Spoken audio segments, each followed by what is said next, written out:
Alright, so welcome back. So I'm using this beautiful kitchen designed by ImagineX and lit by me. And thing is, I'm gonna start out with point lights. So right now this scene is completely black, alright? So what I'm gonna do is I'm gonna add a point light because I mentioned that point lights are really the cornerstones, the basics when you are using all kinds of, I should say, off-camera elements. It's great and wonderful for off-camera elements. And for instance, there is a doorway here and a room outside this kitchen, and the best way to light that is to add a point light. It's kind of like a no-brainer, right? So what I'm gonna do is I'm gonna move that light. I'm gonna use top view so that I have a good visual of what's going on here. Let me just double check if my CPU is turned off. That's good. All right, so here is the top view. I'm gonna use wireframe. By the way, wireframe is a good thing when it comes to lighting, especially placing lights. Wireframe is great. And top view, right? So here is the room, right, on this side. And the door opening is over here. And pretty much I'm gonna grab our light, which is over here, and place it right here. All right, so I'm gonna move that to the right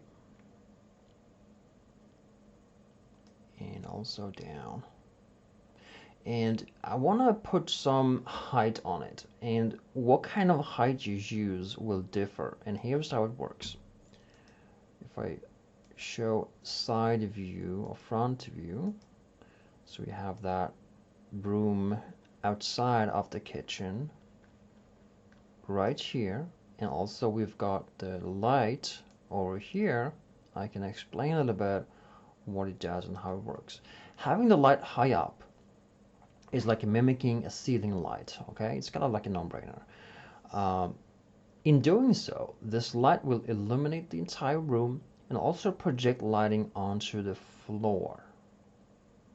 Okay, you can see that? It will project lighting onto the floor, into the room, into the main section or main room, so to speak. And this is very important because if I now lower this light, and I've learned this throughout, many years of repetition of placing lights on real movie sets.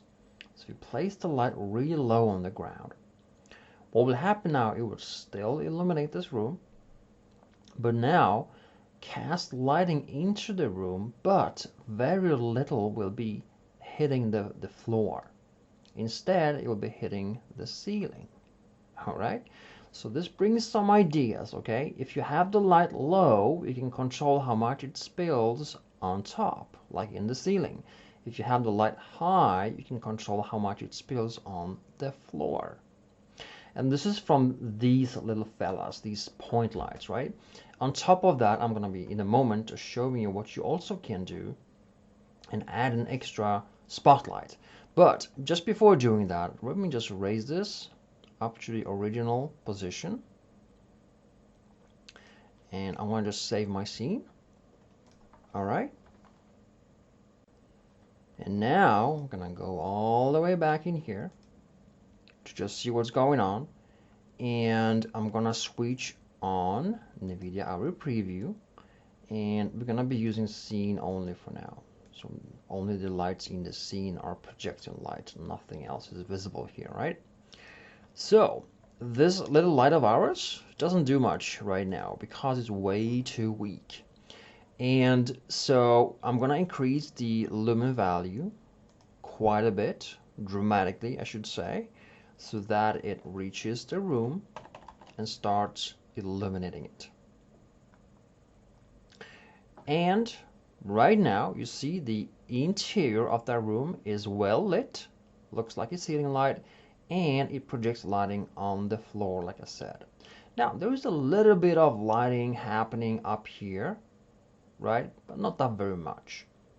Now, as I mentioned, if I now do vice versa, if I just, we can pretty much just lower it by the height value over here. So let me put it almost on the floor. So right now it's on the floor. And let's just wait for it to initiate. Maybe that was too low. Let me just check. Yeah, I think it's way too low. There we go. Now, like I mentioned, right now it's on the floor. It has minimal impact on the floor. It still illuminates the room, but the main impact is in the ceiling. All right, that's where the majority of the light goes. So that's, you can have two of these, right? One on the bottom, one on the top, and you can have full control over how the light looks like when being when hitting this main room. Obviously, you can have something right in the middle as well, but this is just so you can decide. I want to have a shadow in the ceiling, or I want to have a big shadow on the ground, or so forth. Because you can obviously, you are thinking horror when you see this, right? Horror and renders and all that. This is just great for that. But not only that, I mean, if it's a room that's empty, you want to light it, that's the way to do it. Okay, so the next thing I want to cover is the shadow. It's a little bit too sharp, right? And that has to do with the geometry of the light. So right now it's point. Point is very sharp. I should say also kind of fast. And you can switch it to sphere. That will kind of, instead of just being a single point, it's now like a ball or sphere. And if you still further enhance it, the size of it, it will now be very, very gentle on your scene. As you can see, you start to see really soft shadows going on there. So if I now put it right a little bit higher up, right? I can't recall what kind of height we had. Let's try 250, see what happens. Yeah, something like that. So you can now see that you have softer shadowing happening, and the larger this point light is, and it has to do with the geometry here, the sphere, right? The larger it is, the softer the shadows. But also, as you notice, the more you increase the size, the more softer it becomes as a light in itself. So you might need to, just counter this a little bit and add a little bit more intensity as you do that. And usually I recommend you add a little bit of softness. A light shouldn't be harsh throughout. There are of course exceptions to everything. This is just art, but in the normal lights, like in the real world, they are not sharp throughout the entire span of the light's ray. They become diffused over distance. So especially when they hit objects, they become diffused. The shadows become diffused. So that is about the point light. Now let me show you how you can use an additional point light to just add a little bit of softness to our current room, the main room, okay? All right, so just before adding a spotlight, let me just throw in an additional point light. I'm just gonna copy the first one, and because what you can do really with these, you can easily, just quickly populate a scene and illuminate. Let me go to wireframe top view again. All right, and this is our secondary light, and I'm gonna just put it right in this room over here. And these lights are visible, so you gotta place them behind the camera.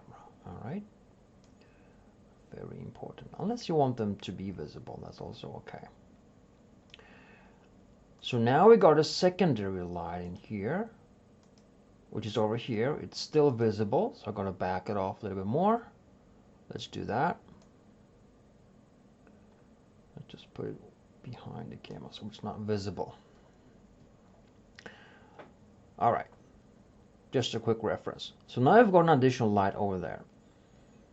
Now the issue with point lights, and it's, well, quite visible because of its size, all right? So what we can do is still move it a little bit further.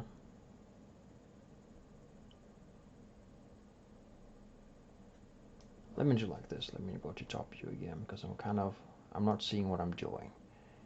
And that is a big no-no. Let me see what I'm doing. Wireframe. All right, that's our light. And let me put it really on top of the cabinets here. This is an area that's way above, but it doesn't really matter. It's going to be off camera. And also from the front view, I can just put it as high up as it goes. Somewhere around there. All right. Bring up NVIDIA Area Preview. Now, so as of now, this light will not be visible, but it will project and illuminate our room. So point lights are really the fastest way to light an indoor setting. It's really the fastest way. There's nothing like it. You know, if you want to use emissive surfaces, sure, you can do that. But you have to have an object, you have to make it an emissive object and all that, and you have to move the object, and it's so simple, just a point light, right? Now, a golden rule, when we talk in the initial video, a golden rule is to not oversaturate things. And especially what you want to pay attention to is letting one effect or light source or way of lighting be a dominant part in your render. In this case, I happen to be a big fan of horror and special effects and high contrast and all that, right? So for me, it's very cool to use something like this because it makes it interesting. It's like you can place a character there and she or he or it or cast a shadow on the floor, and it's immediately gonna have a story being told, right? But even without a story, you want to have one element that stands out, is more dominant in your scene, and everything else should be just secondary as far as intensity goes. You can make things stand out color-wise. You can have one yellow or orangish color light. You can have all the other lights in blue. Just so there's a difference between those, right? Or like I'm doing right now, you can have an intensity shift and difference. Okay, because now if I were to oversaturate this secondary light, let's do that just for fun, so you see what happens. So if I just click on light here, if I make it twice as intense, we're gonna get more light in the room, but we are starting to seeing that this secondary light slowly takes over. And if I double this again, let's do that, the magic is gone. Now we have a normal light setup, everything is equal and not as intense or cool as the previous version of it, right? So pay attention to that. Choose, I usually, when I teach, I've been teaching for so many years now, I usually say pick side or pick the hero, right, from which you tell the story. And the story in this render can be just a room on the left casting a shadow on the floor with an alien standing there, maybe off camera. We don't see the alien, but we see the shadow from him or it or she, right? And you want that dominant part to talk, so you gotta pick side. You gotta decide what is going to be intense and what is gonna be less intense, so that you can that single component talk. Now you can have this single component a lot more intense. It's okay, right? You can really, and especially, like I said, I like high contrast. It's beautiful. But maybe you don't like super exaggerated contrast. That's okay. But still, let one part be a little bit more dominant than the other parts, right? Look at this. It's beautiful, right? It has contrast. So contrast is very, very important. Now, and you know, the thing is, when I teach about lighting, I don't talk about just lights and the technical side of things. I talk about the psychology of things because it's as important, if not more important, than the lights themselves. All right. So that was about point lights. Now, let me talk about a little bit about what spotlights can do in conjunction with point lights. So let me add a spotlight here real quick. Spotlight, accept. All right, so now the spotlight is added. I'm gonna choose the spotlight camera, which is over here, and I'm gonna choose hidden line. Now I'm gonna use these camera symbols or icons to project and place the light roughly where the initial point light is. And remember this sci-fi hallway I showed you earlier, right? In the first or second video, I think it was, right? First video.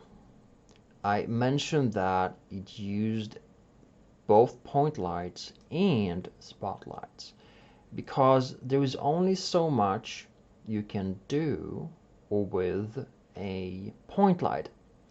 And I just don't talk theory. I want to show you why. So let's just turn this off. Let's go to the first point light.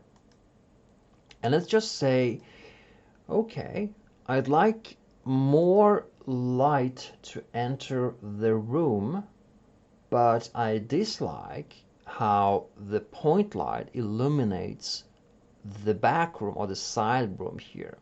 So let me show you what I mean with that. Let's super exaggerate the first one, the point light, okay? Let me just do that. Whoops. Too many buttons. There we go. I'm not sure what that studio is doing right now. It's thinking. All right, so let's super exaggerate this. 10 times more. It's gonna blow up the whole room. Now, and this can be, I'm not saying it's impossible to undo this. It's a cool thing. If you like a white room, it looks cool, right? Looks like maybe heaven. I don't know. It doesn't really matter. What I mention here is that maybe you like what's going on here, but for some reason maybe you don't want to have a white room like that. Maybe it is, I don't know, too much. All right, then you have to bring this back and let it be the amount you want. So this first light is doing a little bit of lighting interior on this side room here and a little bit of lighting into the room, but we want to enhance what's going on in here without enhancing what's going on back here. That's what I'm going to add, this secondary light. And because it's a spotlight, it goes just in one direction, all right? Just goes straight forward. So I'm going to place it now on a similar location. Doesn't need to be exact, but it's a similar location. And you can have an exact similar location that will just keep shadows and all that in place. But I'm just showing you the reference of what's happening here. You can also mimic or have a different location on this spot. It can be lower so that it projects lighting in different ways and so forth.